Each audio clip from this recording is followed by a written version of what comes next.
മെഡിറ്റേഷനും യോഗയും തമ്മിലുള്ള വ്യത്യാസം എന്താണ് എന്ന് അറിയുക അല്ലെ.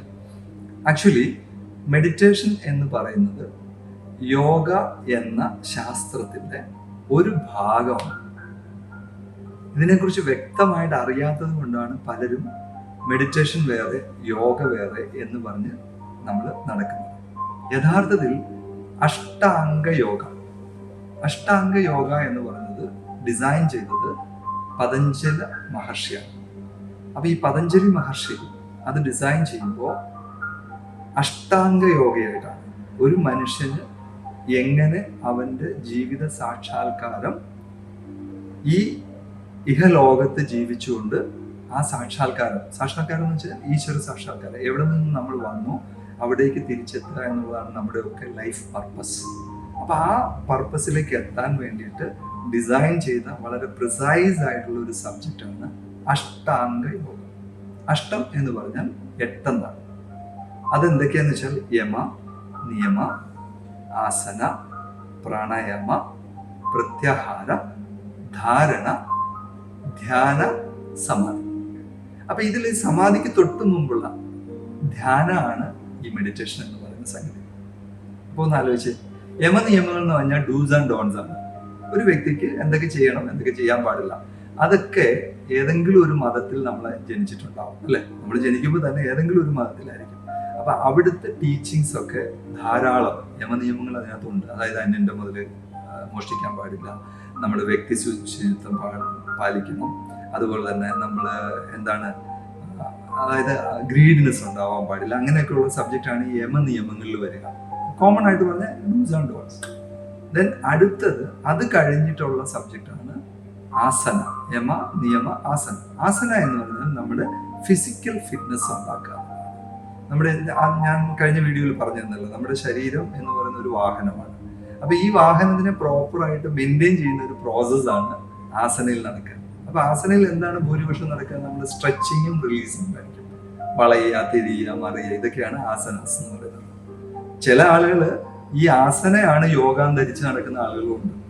അത് നമ്മുടെ സൊസൈറ്റിയുടെ ഒരു പ്രത്യേകതയാണ്. കാരണം ഇതിനെക്കുറിച്ച് ഡീറ്റെയിൽ ആയിട്ട് മനസ്സിലാക്കാത്തതുകൊണ്ടാണ്. അത് കുഴപ്പമൊന്നുമില്ല. സോ അപ്പൊ യമ, നിയമ, ആസന. ആസന ചെയ്യുമ്പോൾ എന്ത് സംഭവിക്കും? നമ്മുടെ ശരീരം പെർഫെക്റ്റ് ആവും. കാരണം ആരോഗ്യമുള്ള ഒരു ശരീരത്തിലാണ് ആരോഗ്യമുള്ള ഒരു മനസ്സുണ്ടാവുക. സോ ആസന കഴിഞ്ഞു കഴിഞ്ഞാൽ അടുത്ത സെഷനാണ് പ്രാണായാമം എന്ന് പറയും. പ്രാണായാമം എന്ന് വെച്ചാൽ പ്രാണൻ, നമുക്ക് പ്രാണൻ ഉള്ളതുകൊണ്ടാണ് നമുക്ക് ഇവിടെ ജീവിക്കാൻ പറ്റുന്നത് അല്ലെ. അപ്പൊ എനിക്ക് സംസാരിക്കാൻ പറ്റുന്നത് അതുകൊണ്ടാണ്. അപ്പൊ ഈ പ്രാണായാമ ചെയ്യുന്ന ഒരു വ്യക്തിക്ക് എന്താണെന്ന് വെച്ച് കഴിഞ്ഞാൽ ശരീരത്തെയും മനസ്സിനെയും കൂടി ബ്ലെൻഡ് ചെയ്യുന്ന ഒരു സംഗതിയാണ് പ്രാണായാമം. അപ്പൊ ശരീരവും മനസ്സും തമ്മിൽ ഇന്റർ കണക്ട് ചെയ്യുന്നതാണ് പ്രാണായാമം. ഈ പ്രാണായാമം ചെയ്തു കഴിയുമ്പോൾ നമുക്ക് ഉണ്ടാവുന്ന ഒരു സ്ഥിതിവിശേഷമാണ് പ്രത്യാഹാരം.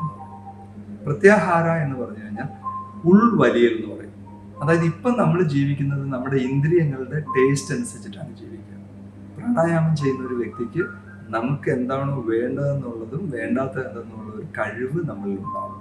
ദെൻ ആ പ്രത്യാഹാര ചെയ്ത് കഴിഞ്ഞു വരുന്ന ഒരു അവസ്ഥയാണ് നമുക്ക് ധ്യാന എന്ന് പറയുന്ന അവസ്ഥ. അപ്പൊ ആ ധ്യാനത്തിലേക്ക് എത്തിക്കഴിഞ്ഞാൽ അത് സമാധിയിലേക്ക് നമ്മൾ ഓട്ടോമാറ്റിക്കലി എത്തും.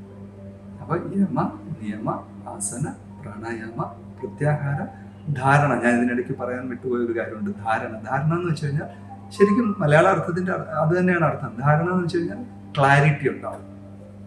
എൻ്റെ ജീവിതം കൊണ്ട് എന്താണ് ഞാൻ ആഗ്രഹിക്കുന്നത്, അല്ലെങ്കിൽ എവിടെയാണ് ഞാൻ എത്തേണ്ടതെന്നുള്ള ക്ലിയർ വിഷൻ നമുക്ക് ഈ പ്രോസസ്സ് ചെയ്ത് കഴിയുമ്പോൾ ഉണ്ടാവും. ആ ധാരണ ഉണ്ടായി കഴിയുമ്പോൾ നമുക്ക് ധ്യാനത്തിലേക്ക് എത്തും. ധ്യാനത്തിലൂടെ നമ്മൾ സമാധി പദത്തിലേക്ക്, അതായത് വൺനെസ് വിത്ത് ഗോഡ് എന്നുള്ള ലെവലിലേക്ക് എത്തും. എവിടെ നിന്ന് നമ്മൾ വന്നുവോ അവിടേക്ക് തന്നെ നമ്മൾ തിരിച്ചെത്തും. ഒരു ഉദാഹരണം പറഞ്ഞാൽ, ഒരു പുഴ ഒഴുകി സമുദ്രത്തിലേക്ക് ചേർന്ന് കഴിയുന്ന അവസ്ഥ. പുഴ പേരുണ്ട്. ഈ പുഴ ഒഴുകി സമുദ്രത്തിൽ എത്തിക്കഴിഞ്ഞാൽ പിന്നെ സമുദ്രത്തിന് ആയിട്ടുള്ള പേരല്ലാതെ പുഴയ്ക്ക് പേരുണ്ടാവും. കാരണം അത് സമുദ്രമാണ്. എന്ന് പറഞ്ഞ പോലെ ഞാനെന്ന് പറയുന്ന ഇൻഡിവിജ്വൽ സെൽഫ് ഒഴുകി യൂണിവേഴ്സൽ ആയിട്ടുള്ള സെൽഫിലേക്ക് മെർജാവും. സിമ്പിൾ, ലിറ്ററലി പറഞ്ഞാൽ ഞാനെന്ന ഭാവത്തിൽ നിന്ന് നാം എന്ന ഭാവത്തിലേക്ക് എത്താനുള്ള ഏറ്റവും ബെസ്റ്റ് ടൂളാണ് യോഗശാസ്ത്രം.